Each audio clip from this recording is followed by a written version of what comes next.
Thank you for standing by and welcome to the PayGroup 2021 results conference call. There will be a presentation followed by a question and answer session. On the call today from PayGroup, we have Mr. Mark Samel, Founder and Managing Director, Mr. Sachin Gokhlani, the Chief Commercial Officer, and Ms. Elise Nguyen, the Chief Financial Officer. All participants will be muted for the duration of the call, and I will moderate the pre-submitted questions. I would now like to hand the conference over to Mr. Mark Samel, Founder and Managing Director. Thank you, Greg, and thank you everybody for joining us today on our FY21 results presentation. We're delighted to be able to present our outstanding results. Today we'll be focusing on 4 key points on PayGroup's FY21 year.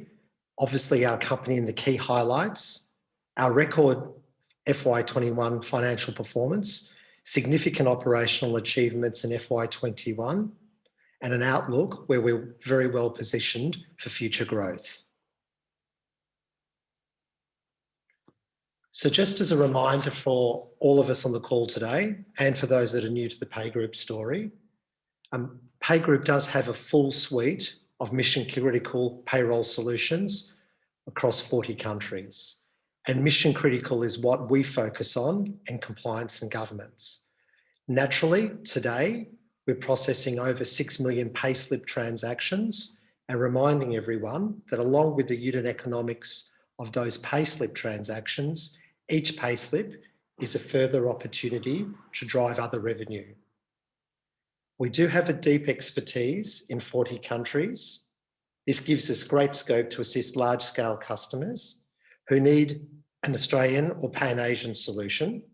And definitely that gives us our competitive advantage when we contract with customers, which are 3-year contracts, repetitive revenue, and implemented in weeks and months.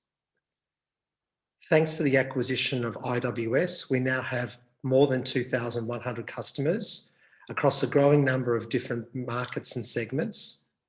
And importantly, PayGroup is recognised by Gartner in their market guides for multi-country payroll solutions.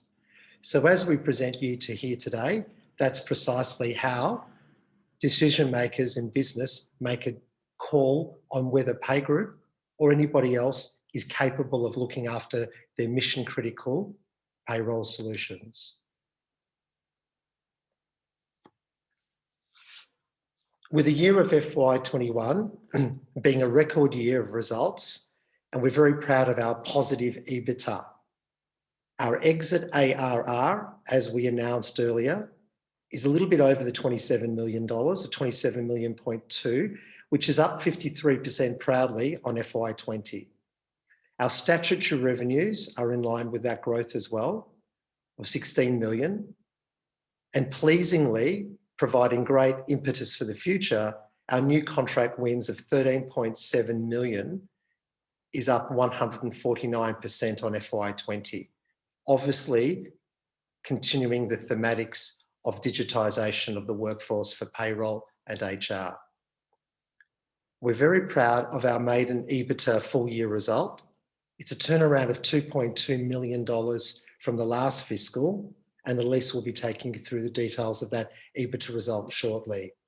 And again, as we scale our business, we're increasing our operating cash, and again, a very large turnaround of 1.1 million from FY20.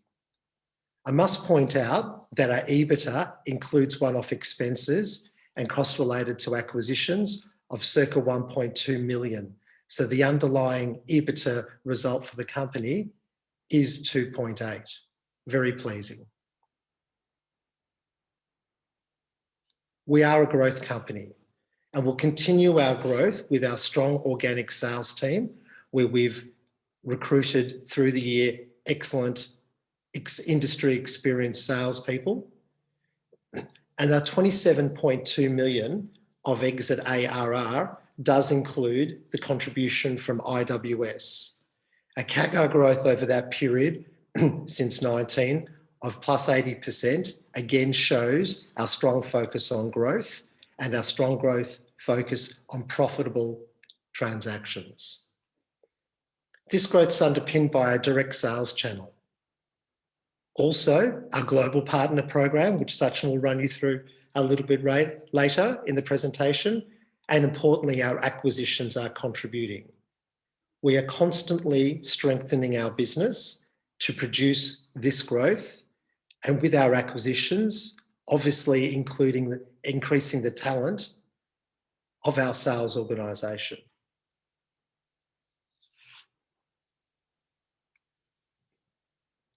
We've spoken to many of you about our strategic priorities and our key focus on the expansion and our growth while pursuing scalability is evident in our results. A key driver of our revenue, our unit economics, is payslips processed, and that's definitely up 28% in FY20. We did report to the market about a year ago, in the depths of COVID, there was a drop during the year, but pleasingly that has bounced back. In addition, to service our clients across the financial year of 21, we've added 8 new geographies, therefore giving us the ability to cross-sell our great client base into those new geographies. We've broadened our customer offering. We've added the new franchise payroll vertical because it is a fast-growing sector of pay. We've added 11 new modules to our HCM suite, again, increasing the ability to sell to our clients. And delightfully, industry leader Jerome Gouvenel has joined us as our Chief Product Officer to drive innovation and automation across PayGroup. We've invested in additional sales capabilities. That is to allow us to assure that we'll make the ability to cross-sell real in our client base. The integration of IWS will expand those cross-selling opportunities, and we do have further in the presentation a great case study of that. Since IPO, partnerships were a clear growth area for us, and the ability for us to continue to grow with our global partners is real, and our ability to execute has shown a 300% increase in ARR originated through our global partner program.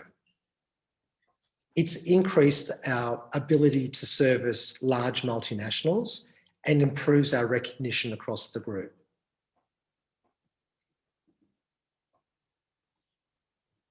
I'd like to pass on to Elise now for our financial highlights. Thanks, Elise. Thank you, Mark. I'm very pleased to present a strong revenue growth for this financial year and the group having successfully delivered on our cost efficiencies.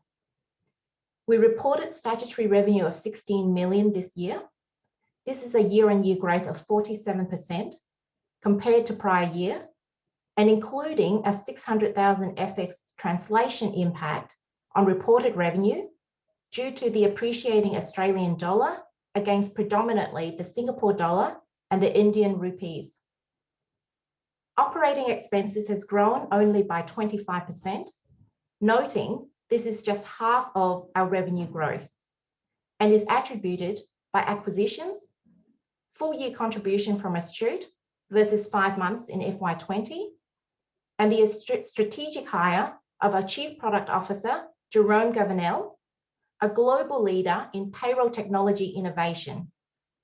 One of the key strategies for us is to invest in technology and to deliver better, faster, and smarter products.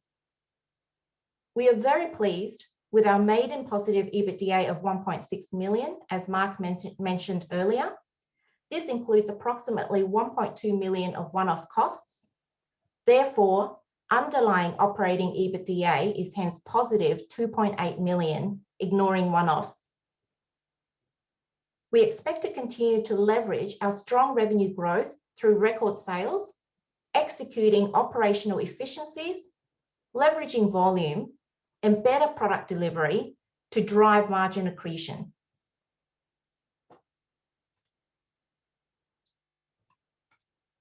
We continue to improve on our key cash metrics for the year. Our cash receipts grew by 70%, and we note this is well above the 47% revenue growth. Some key drivers of this a faster sales conversion to cash, a focus on debtor management. We improved our debtor days from 45 days to 35 days this financial year. 2/3 of our trade debtors are now on direct debits, and this gives us a huge advantage in terms of cash collection and minimizing debtor management costs. One of the key highlights for us this year is achieving consistently positive operating activities cash flow and thereby gaining exemption to 4C reporting. We, however, intend to continue to release quarterly updates to our investors and the market.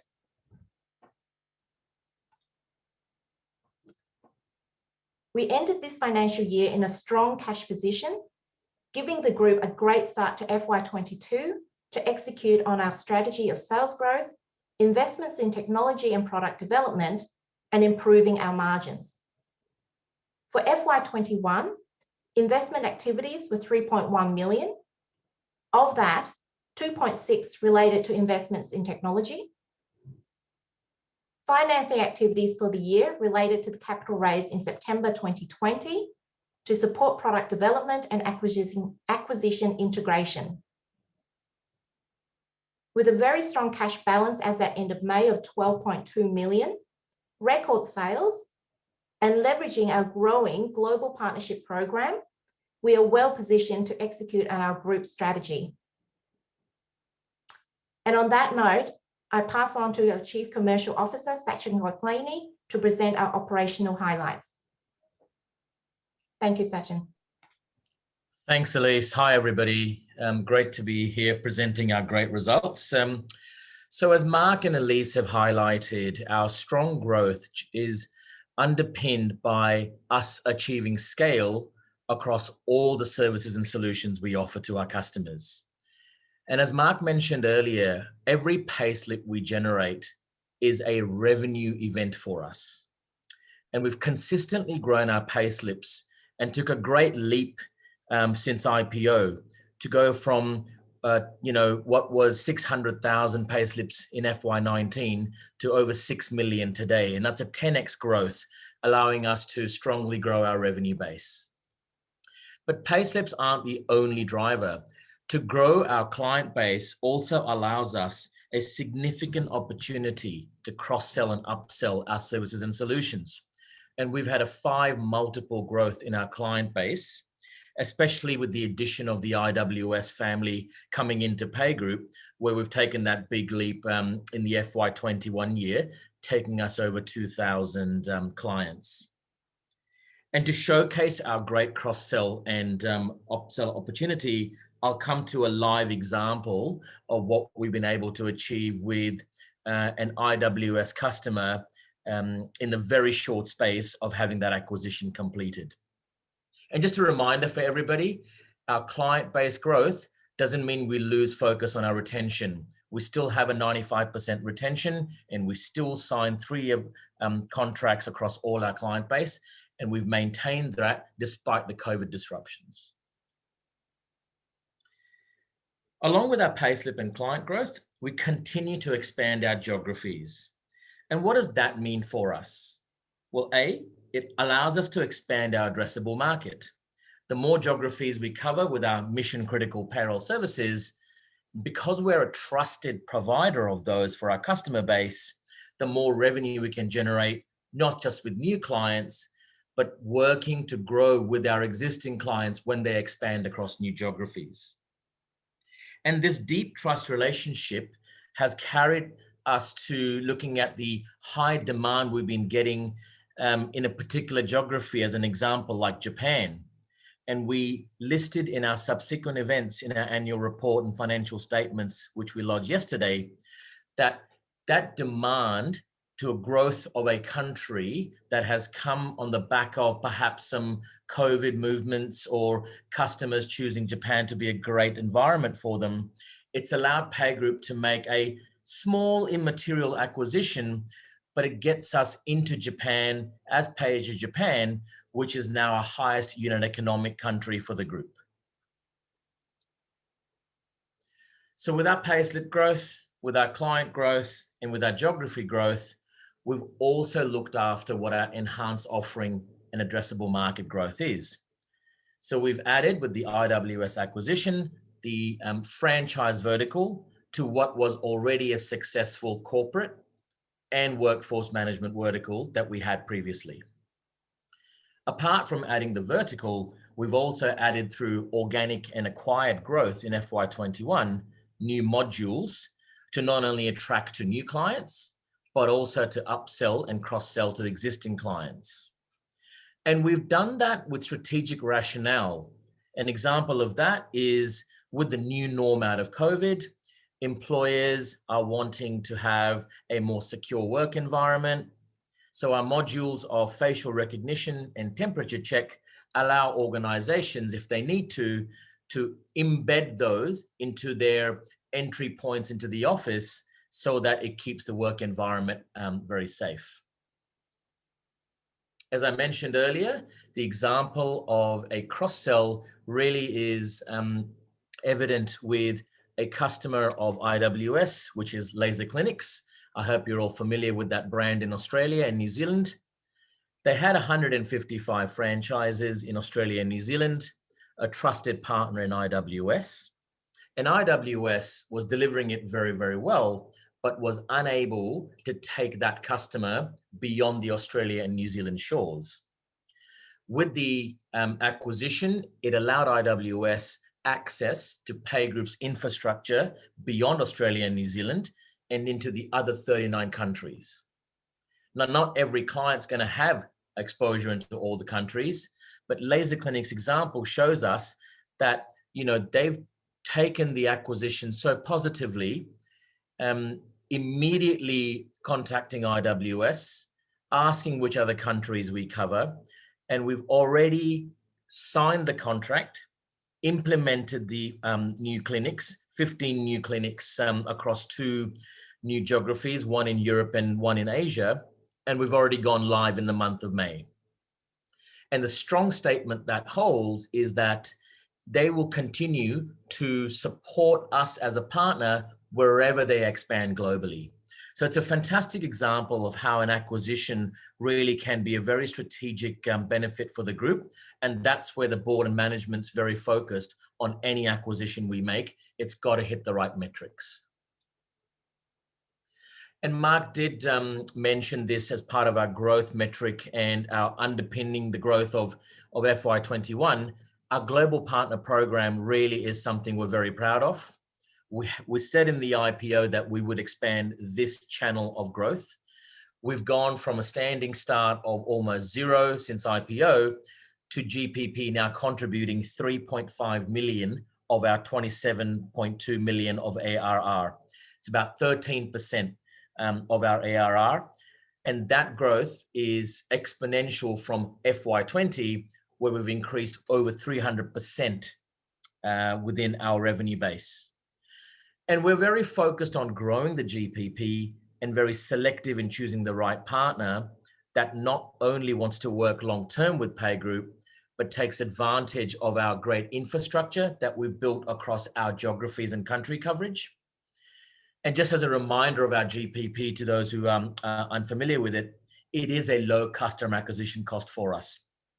The European partners that you see there sign the contract and hand us the work to deliver in the geographies. So it becomes a low customer acquisition and a high margin channel. And another example of a high margin channel is the monetization partners that help us drive further revenues to more and more pay slips that we produce every week, fortnight or month at 0 incremental cost. I'll hand back over to Mark now to take you over our outlook. Thank you, Sachin.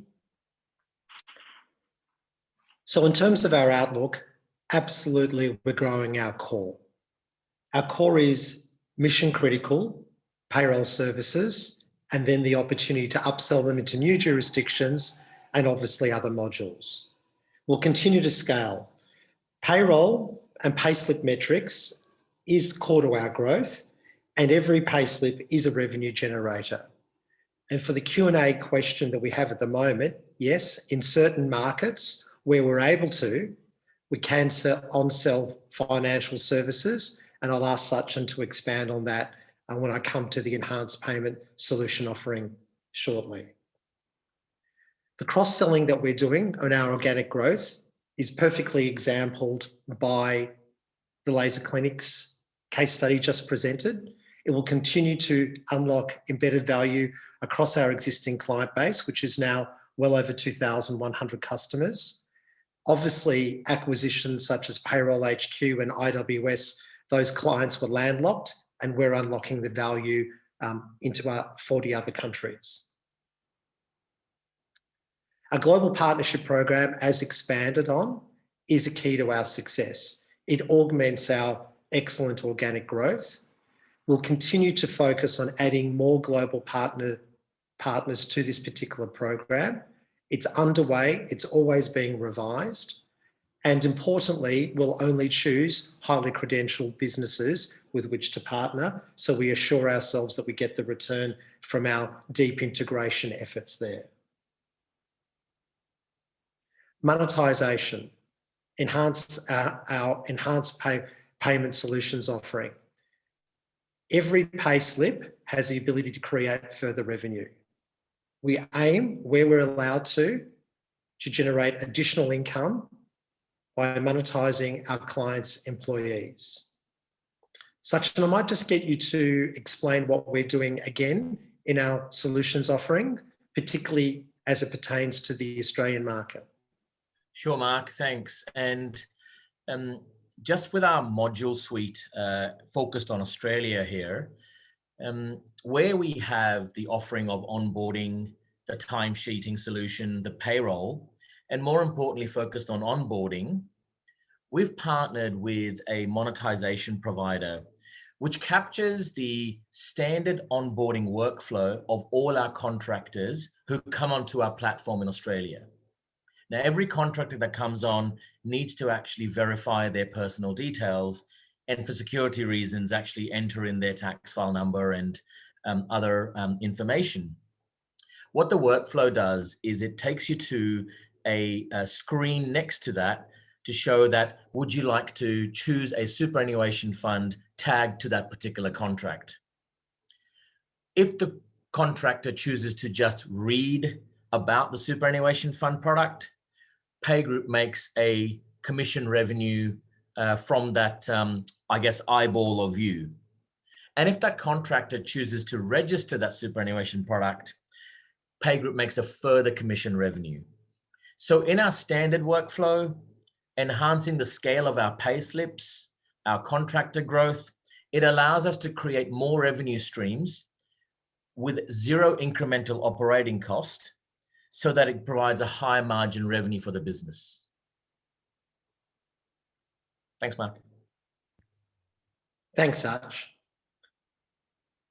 In automating our core solutions and the appointment of Jerome Gouvernail that we've mentioned, it's all about our ability to execute on greater leverage in our business. Automation is the key. The ability to open up our marketplace, as Sachin's just expanded on with one particular item, is key to the way we can continue to improve the unit economics of each payslip that we generate. We will always look to seek to bring best practice in our implementations and how we can automate those, so we're focused on contracts to cash and improving what has already been improved, our cash receipts over FY21. So extremely well positioned to deliver on our organic growth, and importantly, the right talent in the business with which to execute.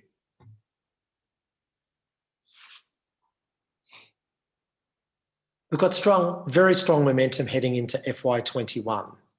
There is no change from FY21 into FY22 of organisations needing to accelerate what they've typically have done in-house or on-premise with archaic access methodologies to move to cloud-based software.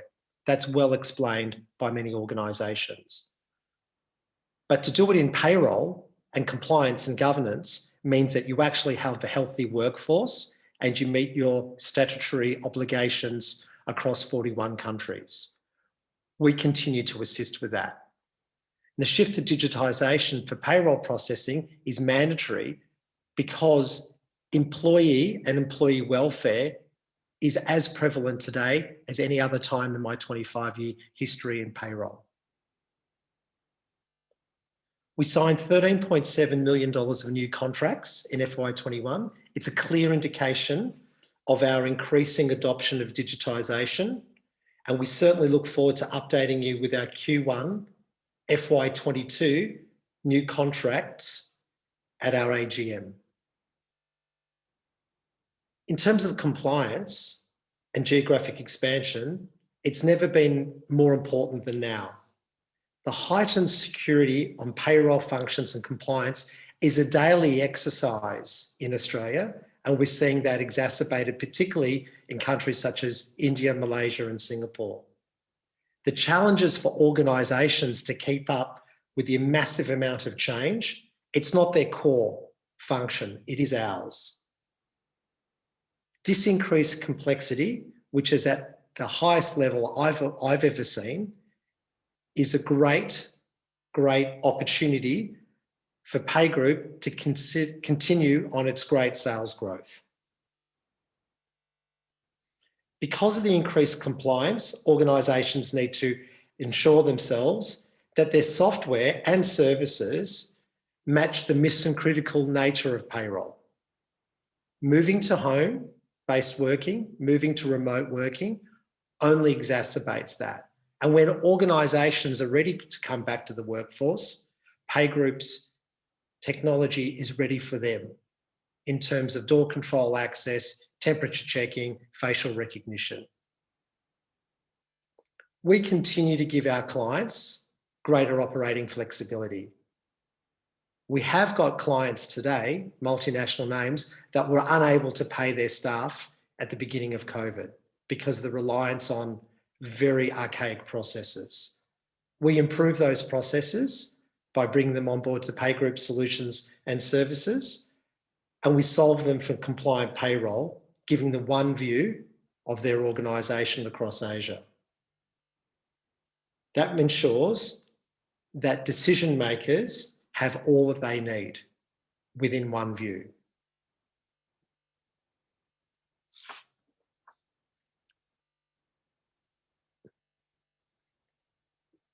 So in closing today, before we embark on our Q&A, I'd like to thank our employees and our clients for their fantastic support over a very challenging year.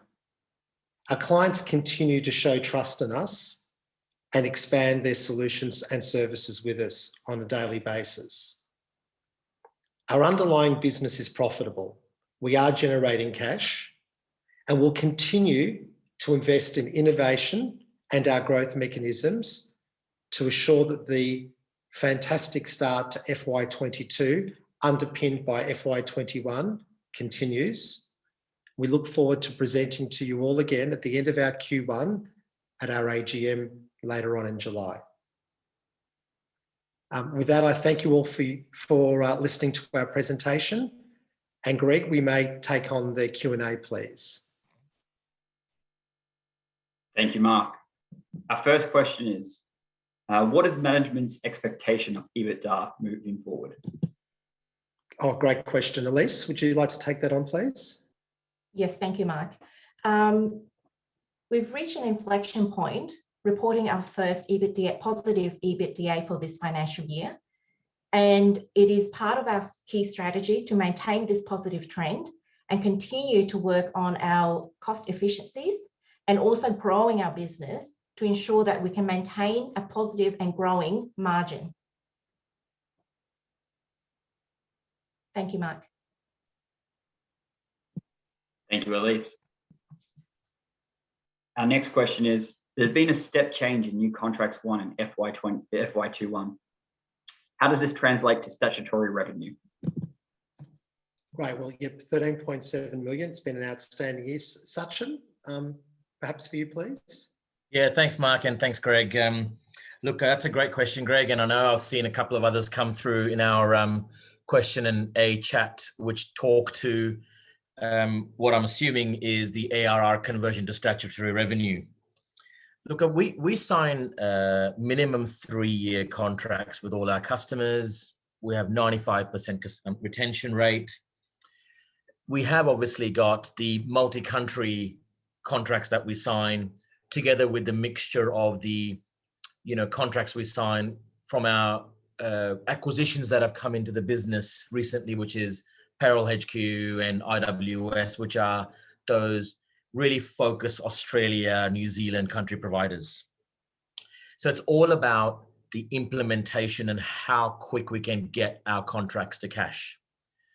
But one thing to note is the implementation of large-scale multi-country deals are very reliant on our clients and how ready they are to go live versus a single country deal, which just needs, a slightly less of a project plan, implementation plan to go live. So for us, the challenge is to shorten that gap in implementation. One of the other things we do is we look to improve through our GPP, where we have a low cost of acquisition. Clients, especially out of Europe, when our GPP signs those contracts, they come into us for implementation at a much shorter timescale. So we've got the statutory revenues and that ARR element of those. The gap is always that implementation time it takes to get to our stat revenue, Greg. So the ARR and the stat revenue, there is going to be that gap because we are reliant on the readability or the readiness of our client to go live at a particular time. Thank you, Sachin. Our next question is, what is your expectation for growth now that employment and economies more generally are recovering from COVID? Terrific. Yes, I think realistically running the commercial part of PayGroup such. Yeah, so look, everybody has asked that question, how are we impacted by COVID-19?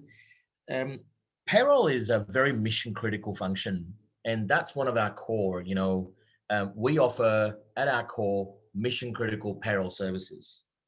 So we've been able to maintain our growth because it is mission critical and it's not something that is maybe a nice to have. And the digitization that's been caused by COVID has also helped us to grow. And importantly, as companies and organizations, and more importantly, countries, as they recover, and economies that recover out of COVID, we're going to benefit of those, great tailwinds as the recovery creates more jobs, whether they're in the corporate or contractor or franchise space, and all that leads to more clients, more pay slips. So really, we've had the benefit of not only companies wanting to digitize during COVID, which gave us new business, but coming out of COVID and the improvement in job figures that further helps PayGroup grow.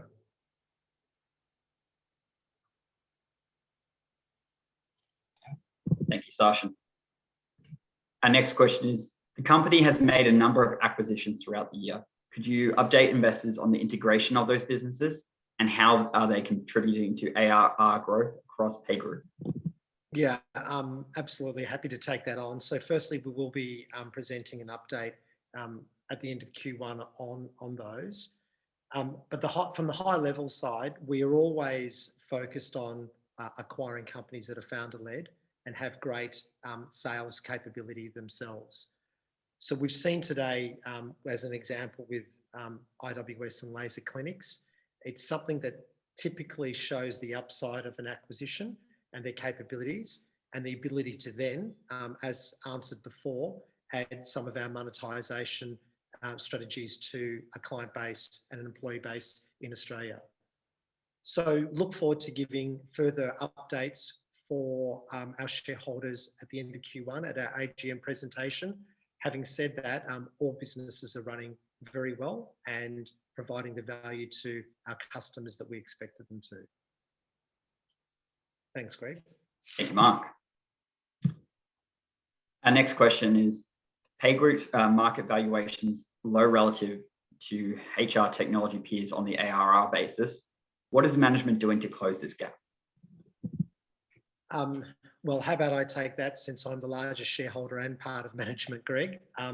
We clearly understand where we're valued compared to our peers. And as you can see in today's presentation, our focus at the leadership team of PayGroup and at the board, who meets on a monthly basis with their commitment to growing value for our shareholders, we're actively working on increasing shareholder value. Our push in top line revenue is key. That ability to continue to win contracts, both from our organic sales organisation and from our global partner program, will fall naturally to the bottom line. And that operating leverage that we continue to do as we bring in innovation into implementation and automation will keep delivering the strong results. And I firmly believe with those strong results, with margin as a focus, that the market will see our value. Fantastic. Thank you, Mark. Our next question is, the company has conducted a number of capital raisings since IPO, which have increased the share count from 35 million shares to approximately 120 million shares today. Does management expect any further capital raisings in the next 18 months? Okay, great question. So one of the benefits of being ASX listed and focused on compliance and governance ourselves, it's great when organisations want to buy solutions from ourselves. And that's a big tick, along with what I explained to be our core value proposition. What that also does, it attracts founders to us. They see our board, they see our market position, and they see how we're growing our payslip revenue, increasing our technology to our clients, and think, you know, that's a very good home for the founding business that I lead. So we will assess any future opportunities on their merits. Shareholder value will always be an eye on that. We have a strong balance sheet today to assess any growth initiatives, but as you've seen, typically, we like to do share swaps so that we're all in this together, to use an overly used phrase at the moment from lockdown Melbourne. But the integration successes are already delivering value, particularly IWS, as we've spoken about, and I'm very aligned to making sure that shareholder value will be brought to the table on any acquisition that we do, and it increases our addressable base of pay slips to monetize further. We do say no very often. A lot of deals do come across our table that don't meet our very strict criteria. Thank you, Mark. Our next question is, mature US payroll companies such as ADP, Paylocity, and Paychex typically operate at a 15 to 20% cash flow margins. What are management's 5-year goals for the business on revenue and margin basis? Elise, cash, absolutely, for you, please. Sure, Mark. We expect to leverage our high revenue growth and operational efficiencies going forward. So driving margins is definitely one of our key focus. Delivering faster, better, and more intelligent software technology offerings is also a key part of our strategy, which should also drive margins. With scale, cost management, higher sales growth, we expect to drive margins even higher. Thank you, Greg. Thank you, Elise. Our next question, why has PayGroup not reported on the full year range of pro forma normalised results this year? Elise, did you pick up that? You broke up a little bit through that question, Greg. Could you repeat it, please? My apologies. Why has PayGroup not reported on the full year range of pro forma normalised results this year? Sure. We decided to report clean results comparing to our reported statutory audited numbers. Whilst we haven't reported pro formas, we do note that we had underlying 1.2 million of one-off costs in our presentation, as well as management continues to monitor the underlying pro forma performance of the group. And this is a key driver for us, or a key metric for us, to monitor our profitability and margins. Thank you, Greg. Thank you very much. moving into some of the other questions that have come through, are you able to market directly to payees, e.g. the financial office, offer financial services? Great. Sachin, would you like to talk about monetization again, please? Yeah, sure. Look, because we're pretty focused on our monetization strategy, which is us providing the solutions and solution sets to our customers, which are our clients, we do indirectly touch those, employees at the back. So our strategy really is B2B, and where it aligns with our model, B2B2C. We don't have any plan to go directly to the C, predominantly in strict markets like Australia, which require heavy licensing, and it's not our core business.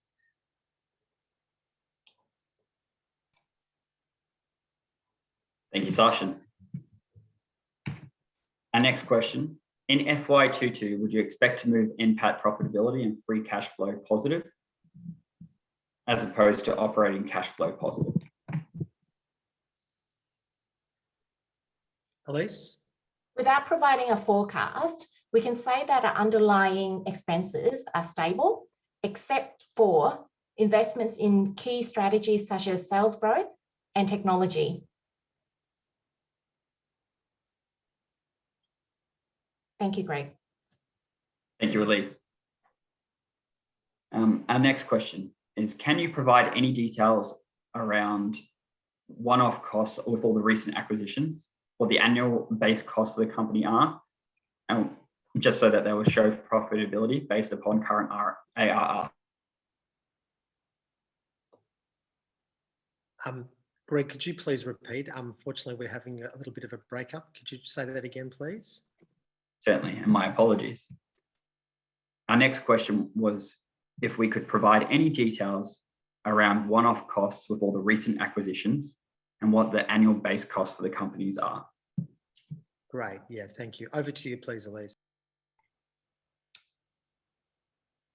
Without providing a forecast, we can say that, again, our operating costs will remain stable except for variable costs as our sales grow. We also have, as part of our key strategy, to invest in sales capabilities as well as in technology, which will also underpin our key strategy of improving on our growth, top line growth, and also over the medium to long term, improve on our margins. Thank you, Greg. Thank you, Elise. Moving into our next question. Regarding IT and data security, can you briefly run through what you're doing to ensure the data, giving data theft and hacking around the world?